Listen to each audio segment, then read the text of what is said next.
নমস্কার, সবাই কেমন আছেন? আশা করছি সবাই ভালো আছেন। সারাদিনের কাজ আজকে রাত্রে করছি। সারাদিন তো স্কুলে থাকতে হয়, ছোটোজনকে নিয়ে যাই স্কুলে, তো আসি অনেক দেরি হয়ে যায়। সকাল থেকে দুপুরে সব বাসন টাসন ধুয়ে এখন পরিষ্কার করছি।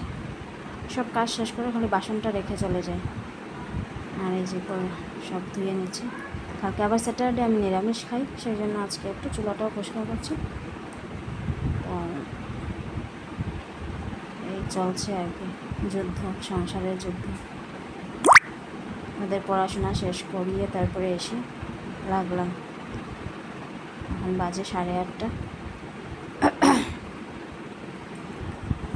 পরিষ্কার করে ওদেরকে খাওয়াচ্ছে ওর বাবা, আর আমি ওইদিকে একটু পরিষ্কার করছি। দেখুন তো কেমন হয়েছে। পুরো ক্লিন করে নিয়েছি, পুরো চুলা টুলা সব বেসিন টেসিন সব পরিষ্কার করে নিয়েছি। কালকে সকালে শুধু